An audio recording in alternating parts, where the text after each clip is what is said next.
Vamos a hablar de cómo sería una jornada de un técnico de laboratorio en un centro de transfusiones. En estos centros no solo se almacenan las donaciones, sino que se realiza también una parte importante del procesado. Esto implica que dentro de sus competencias se incluirán los procedimientos para el fraccionamiento y conservación de los productos sanguíneos más frecuentes. Se diferencian así dos grandes grupos de productos: los componentes de la sangre preparados por procedimientos sencillos, que son los hemocomponentes, hematíes, leucocitos, plaquetas, plasma y crioprecipitados, y las fracciones del plasma, también denominados hemoderivados, como lo son por ejemplo la albúmina o inmunoglobulinas. En cuanto a los equipos de protección individual, será indispensable el uso de bata y de guantes. Se denomina unidad de sangre a los 450 ml de sangre extraídos en la donación. Se recogen en bolsas de plástico que contienen anticoagulantes y conservantes. Asimismo, se recoge una muestra de sangre para los análisis de tipificación y pruebas de idoneidad de la sangre extraída. Siempre que sea posible, la sangre destinada para fraccionamiento en componentes debe ser extraída en bolsas unidas a otros satélites en un sistema cerrado, tratando de evitar en todo momento la rotura del sellado durante el proceso. En primer lugar, el técnico debe realizar las determinaciones analíticas de la muestra de cada donación, en las que se determinarán el grupo AB0, grupo RH, y en el suero de donantes con historia previa de transfusión o embarazo se estudiará para anticuerpos irregulares antieritrocitarios. Anotamos el grupo sanguíneo en cada tubo y en su bolsa correspondiente. Por otro lado, se realizará la serología de enfermedades infecciosas para identificación de sífilis, hepatitis B, hepatitis C y el virus de la inmunodeficiencia humana.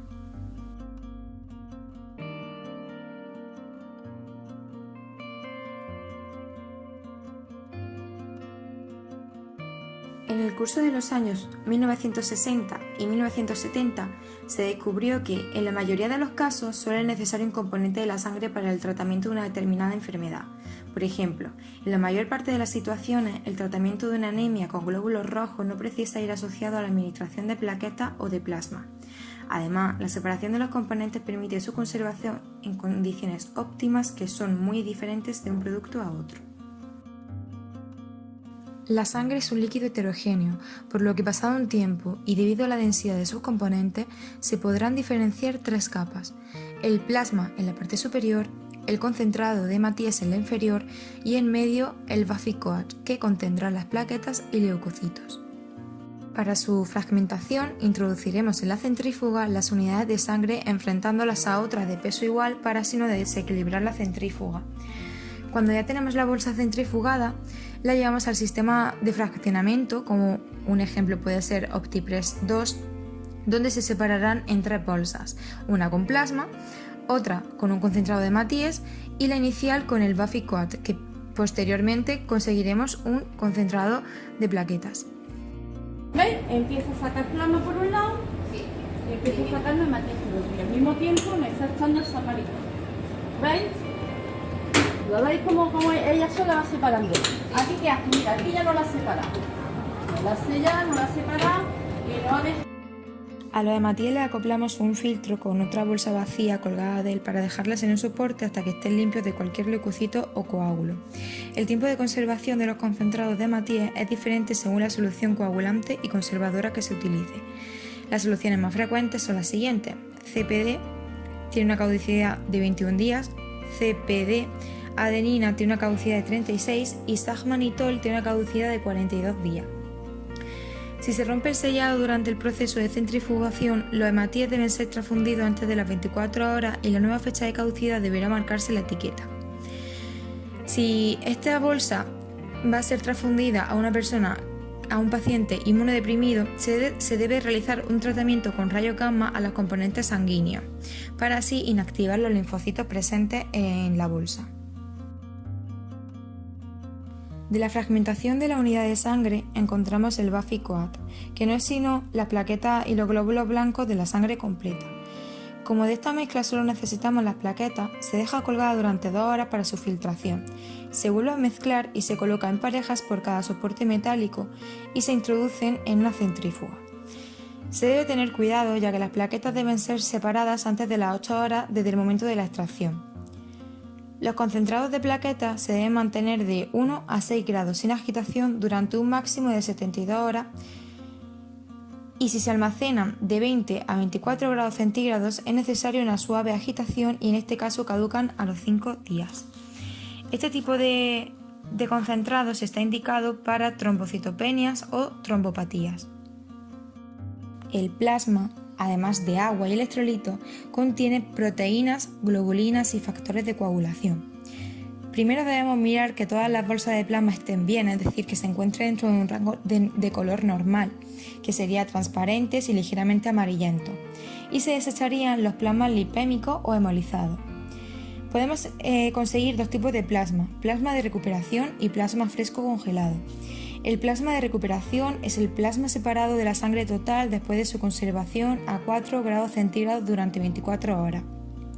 Y el plasma fresco congelado se obtiene tras la separación de los hematíes y es congelado a menos 18 grados centígrados dentro de las 6 primeras horas de la extracción. Si este plasma va a ser transfundido, se deberá irradiar con el fin de eliminar cualquier patógeno. Primero, el plasma será filtrado para eliminar cualquier leucocito y a continuación se añadirá azul de metileno para someterlo a una luz ultravioleta durante 30 minutos. El crioprecipitado se obtiene tras la descongelación a 4 grados del plasma fresco congelado. Una vez que se haya descongelado, se centrifuga y se transfiere el sobrenadante a otra bolsa, quedando en la primera un sedimento de unos 15 mililitros que precipita al congelar y que contiene las proteínas plasmáticas. Contiene, entre otras proteínas, factor 8, fibrinógeno y factor 13.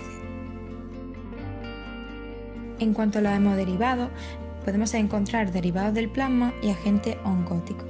Los derivados del plasma pueden obtenerse por fraccionamiento del plasma fresco congelado o el plasma de recuperación. El fraccionamiento permite procesar cantidades mayores de pool de plasma, pero el hecho de mezclar muchas unidades de plasma aumenta el riesgo de transmisión de enfermedades de origen vírico al receptor.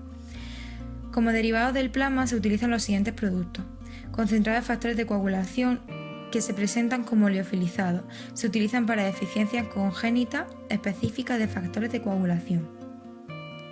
En cuanto a los agentes oncóticos, podemos encontrar albúmina, fracción de proteínas plasmáticas e inmunoglobulina. La albúmina se prepara mediante fraccionamiento de un pool de plasma. No existe riesgo de transmisión de hepatitis ya que se esteriliza durante el proceso de preparación. Los preparados de albúmina no contienen factores de coagulación ni anticuerpos de grupo sanguíneo. La fracción de proteína plasmática contiene un 85% de albúmina y un 10% de proteínas plasmáticas. Y las inmunoglobulinas contienen principalmente IgG y se utiliza para prevenir algunas enfermedades de origen vírico, para terapia de reposición en pacientes con hipogamaglobulinemia y en el tratamiento de inmunodeficiencias congénitas. Para la gestión de residuos, estos residuos que sean potencialmente peligrosos se recogerán en recipientes rígidos específicos, impermeables, herméticos y a prueba de pinchazo. En él se introducirán residuos potencialmente peligrosos procedentes de la donación, bolsas de sangre y de componentes sanguíneos que no cumplan los criterios de calidad, tubos piloto utilizados en las pruebas de laboratorio y componentes sanguíneos no aptos devueltos. En definitiva, al técnico de laboratorio le llegarán unidades de sangre y se encargará de su fraccionamiento, tanto en concentrado de hematíes como en concentrado de plaquetas, como preparar el plasma para su conservación, además de realizar el examen preliminar del grupo sanguíneo y enfermedades infecciosas. Se encargará del control de calidad para estos componentes, el cuidado y el mantenimiento de los sistemas que se utilicen en ese centro de transfusiones y de procurar que los componentes ya conservados guarden su temperatura idónea y sean desechados cuando pasen su tiempo límite de vida.